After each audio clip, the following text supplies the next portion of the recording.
There is nothing better than a Talking Tuesday when we have both questions and answers. It's amazing. Welcome to The Beat. It is the Austin and Berm Show, but not on a Tuesday because it's television. 10 TVs. Adam King joining me, Austin Ward, to talk about the Buckeyes. And do you want to start with the answers we got from Ryan Day or the questions that we have for the Ohio State offensive line? Let's go with the answers we got from Ryan Day, because I felt like we got one overarching one, which is that I think this quarterback competition is starting to settle down. First of all, that's what you asked for last week. Yes, and that's what I said. Now, I still think next Monday he'll probably name the guy.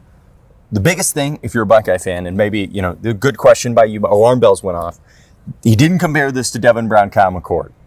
He compared this to Dwayne Haskins and Joe Burrow. It's really changing the expectations, isn't it? Well, I don't think that's saying that one of these guys is going to be one of the best NFL quarterbacks of all time. But it is telling you that these are not a group of guys that are struggling to reach their potential, but two guys that are really out there competing with each other, which we thought. But definitely good to feel the reassurance from Ryan Day there. He's just talked differently in the last week or so about the quarterback battle. He was so intentional to say, well, it's really neck and neck. This guy's really pulled ahead and this guy came back. Like he's been very intentional to say it is a tight race. We are still far. I mean, even going as far to say it could go down to the wire.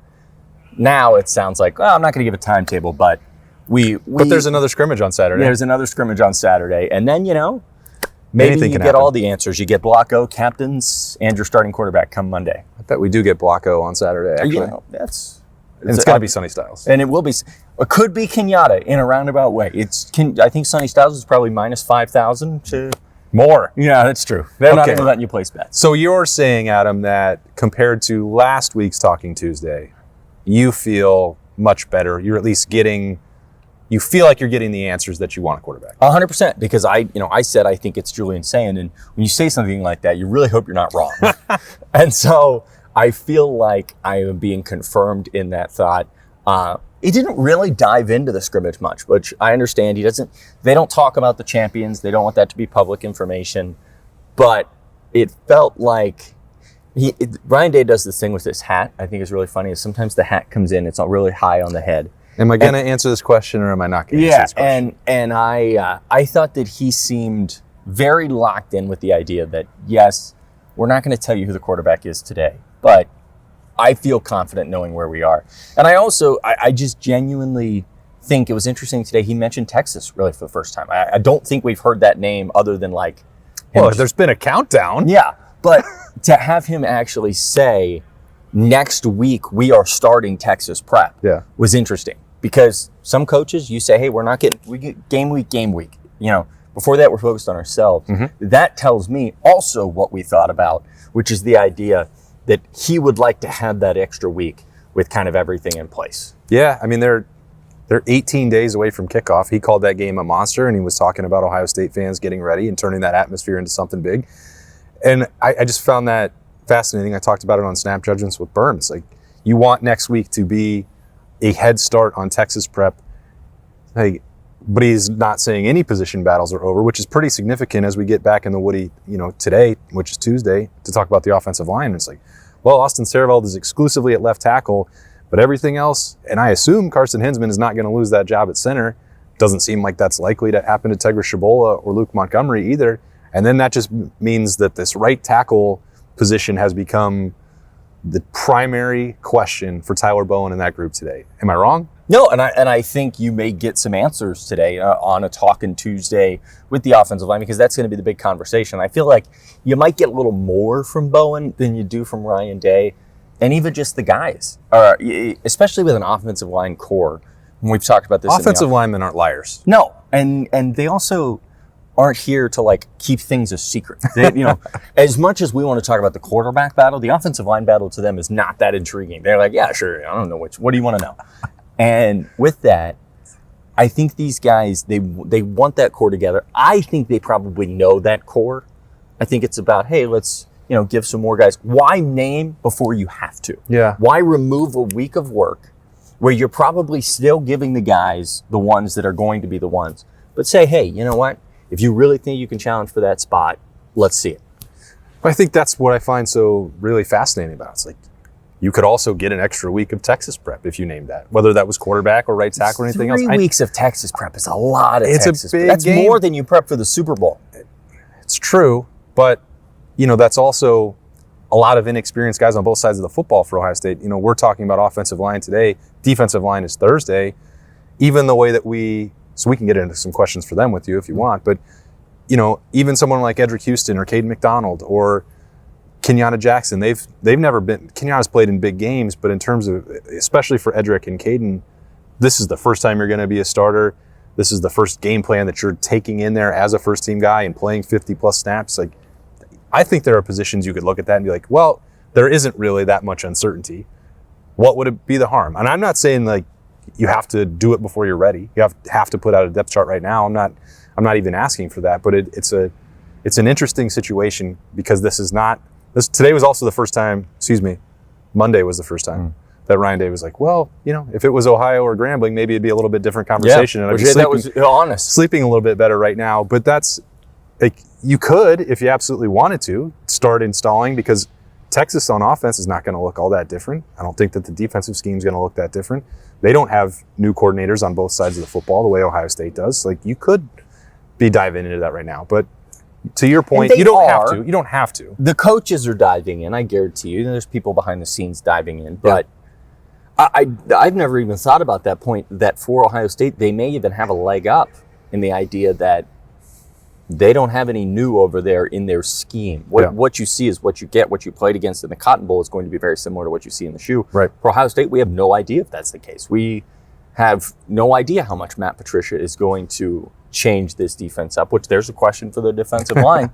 How often do we expect the defensive line to look different throughout the year?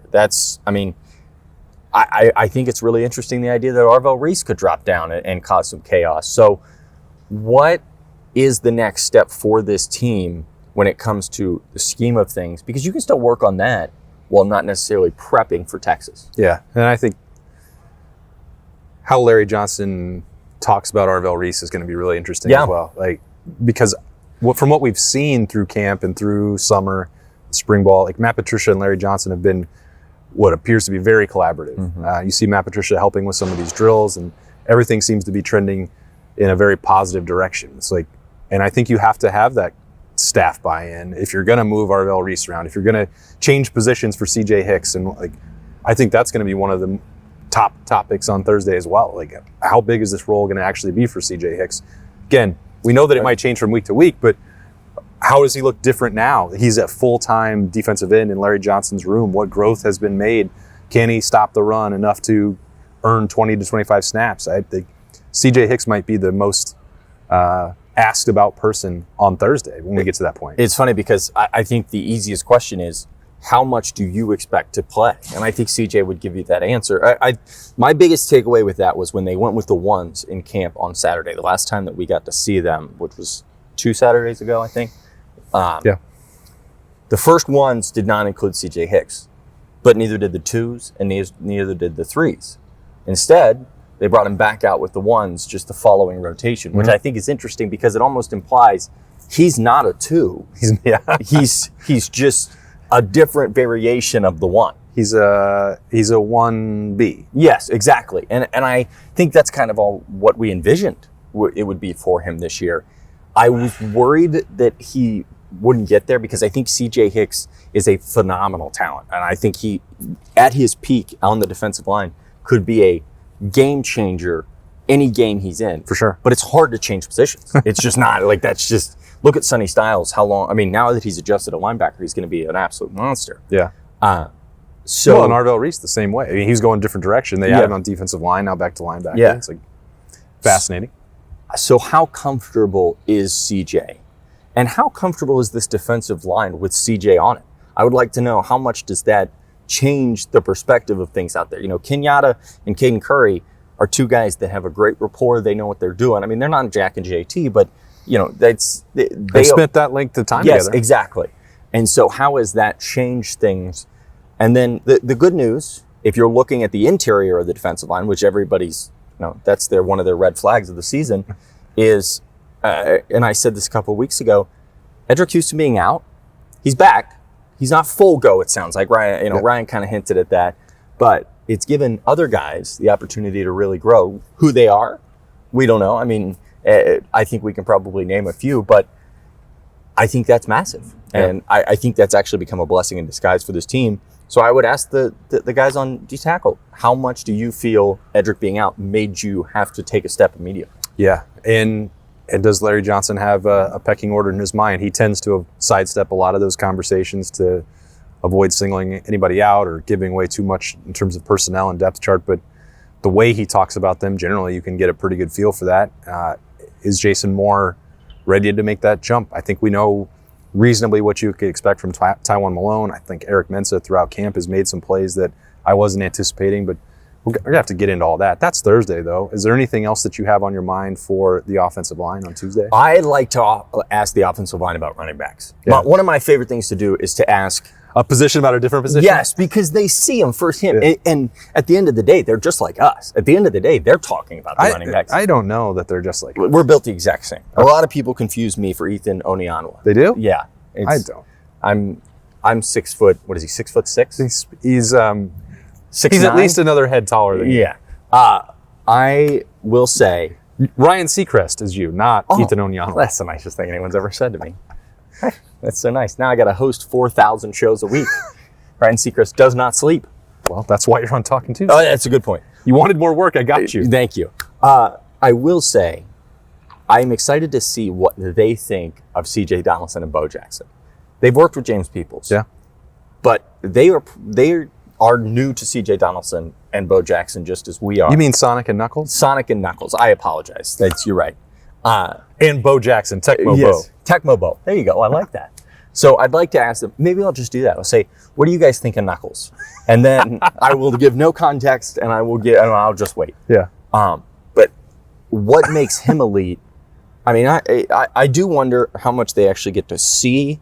Hopefully they see him running. They're going, that way. There he goes. Yeah, exactly. That's not, they're probably not seeing what's happening back here. But so I would be very intrigued to get their thoughts there. And then how much for them do they just want an answer? If they don't have one now, if they don't have their 5 guys, how much do they want it so that they can line up and just be ready to go? Yeah. Can I have one more? Yeah, absolutely. Who's a better quarterback? No. Yeah. No, but how has it been adjusting? I bet they won't answer that one for you. How has it been adjusting, especially for someone like Carson Hinsman? Obviously, how has that been adjusting to a different guy?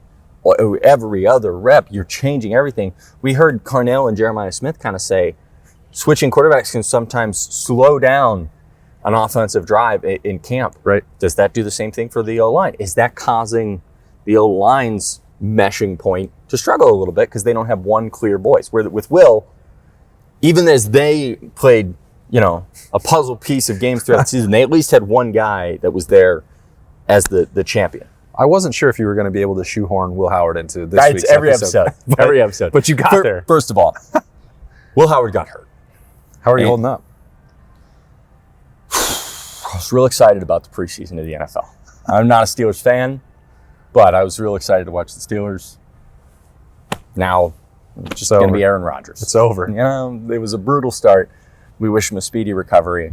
I do believe that I shed a tear that night that I saw the news. Yeah, well, I think he'll be okay. Yeah. But to your point, I think that's why if you're Ohio State, it's not just the quarterback. It is primarily the quarterback, but you get through this scrimmage and you turn the page and then you have 2 weeks of Texas. And Ryan Day said, well, it may not be 100% Texas prep. You're cleaning up the last few mistakes, but you are starting to get into that game mindset. You don't want to peak too early. You have game week and a normal build up for that. But, for Carson Hinsman and to have that consistency, know who he's snapping to, that's the stuff that you got to get to.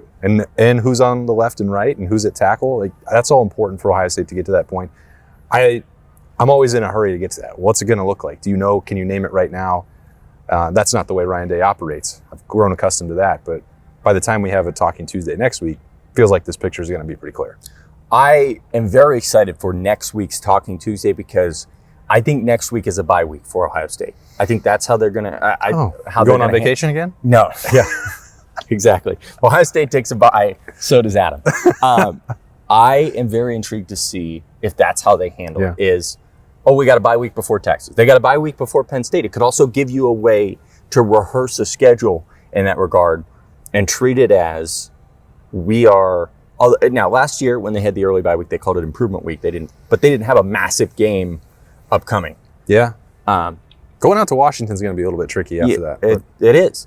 And so this will give you a mindset for Washington. It'll give you a mindset for Penn State. And it allows you to just treat this as week 1 bye week, week 2 Texas. And I think in that case, you have to have everything decided. Yeah. No, that's a really good point. Position battles go throughout the year. So, I mean, it's not, It's not chiseled in stone.